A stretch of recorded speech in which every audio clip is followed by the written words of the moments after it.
மறுபடி சமப்படுத்திட்டோமா? இப்போ உப்புல மட்டும்தான் எழுதணுமா? இல்லை, ரவையில் எழுதலாம், மணலில் எழுதலாம், கோதுமை மாவில் எழுதலாம், அரிசி மாவில் எழுதலாம்.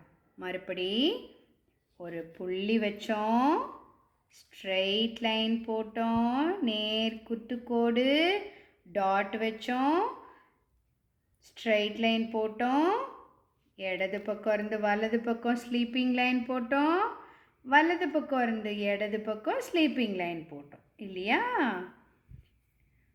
டாட் வச்சோம், ஸ்ட்ரெயிட் லைன் போட்டோம், மேலேருந்து கீழே, இடது பக்கத்துலேருந்து வலது பக்கம் ஸ்லீப்பிங் லைன் வரைஞ்சோம், வலது பக்கத்துலேருந்து இடது பக்கத்துக்கு ஒரு ஸ்லீப்பிங் லைன் வரைஞ்சோம் இல்லையா?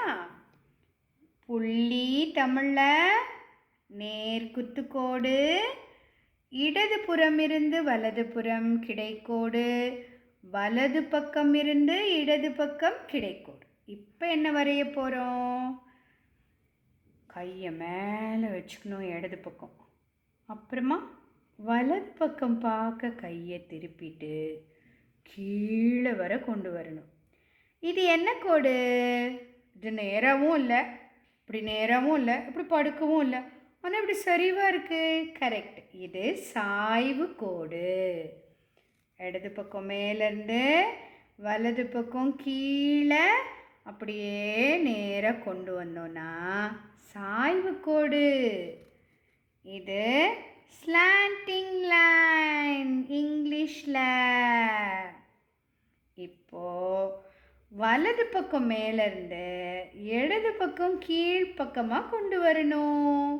இது ரைட் சைட் ஸ்லாண்டிங் லைன், வலது சாய்வு கோடு, வலது பக்க சாய்வு கோடு.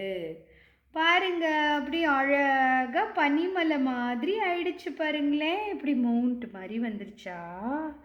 மவுண்டன் மாதிரி வந்துடுச்சு. மறுபடியும் என்ன பண்ணலாம்? மறுபடியும் சமப்படுத்திக்கலாம். தூங்குமா ராஜாத்தின்னு சொல்லி அம்மா தட்டி கொடுப்பாங்க, தடவி கொடுப்பாங்க இல்லையா? அந்த மாதிரி இப்படி பண்ணிக்கலாம். அதுக்கப்புறம் என்ன பண்ணலாம்? நம்ம என்ன பண்ணோம்? மேலேருந்து இடது பக்கம் மேலேருந்து வலது பக்கத்துக்கு ஒரு கோடு போட்டோமா? வலது பக்கம் மேலேருந்து இடது பக்கத்துக்கு கோடு போட்டோமா? இப்போ என்ன பண்ண போகிறோன்னா, கீழேருந்து மேலே சாய்வு கோடு, மேலேருந்து கீழே, வலது பக்கம் மேலேருந்து இடது பக்கம் கீழே, இடது பக்கம் மேலேருந்து வலது பக்கம் கீழே, இடது பக்கம் மேலே வலது பக்கம் கீழே, இந்த மாதிரி போடணும். இதுவும் சாய்வு கோடு தான். இந்த கோடெல்லாம் நம்ம எதுக்கு போடணும்? ஸ்ட்ரெயிட் லைன் ஏன் போடணும்? டாட் ஏன் வைக்கணும்? ஸ்லீப்பிங் லைன் ஏன் போடணும்? ஏன் போடணும்னா, இப்போ உப்பில் ஏன் நம்ம லைன்ஸ் போடுறோம் தெரியுமா? இப்போ பாருங்க, இது என்ன? மேலேருந்து வலது பக்கம் இருந்து இடது பக்கம் ஒரு கோடு, மறுபடியும் மேலேருந்து இடது பக்கம் இருந்து வலது பக்கம் ஒரு கோடு. இது ரெண்டும் என்ன லைன்? இது லெஃப்ட் ஸ்லாண்டிங், இது ரைட் ஸ்லாண்டிங். இடது பக்க சரிவு கோடு, வலது பக்க சரிவு கோடு. இங்கே இது என்ன? கிடைக்கோடு.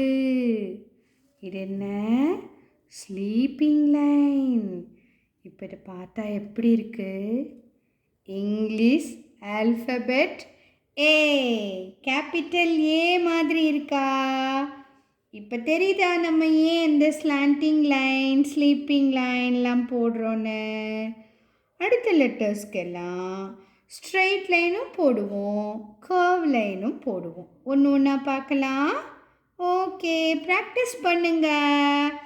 இந்த வீடியோ உங்களுக்கு பிடிச்சிருந்ததுன்னா லைக் பண்ணுங்கள், எங்கள் சேனலுக்கு சப்ஸ்கிரைப் பண்ணுங்கள், மறக்காமல் பெல் பட்டனை அமுக்கிடுங்க, உங்கள் ஃப்ரெண்ட்ஸ்க்கும் ஷேர் பண்ணுங்கள். ஓகேவா குட்டீஸ்? உப்போட என்ஜாய் பண்ணுங்கள்.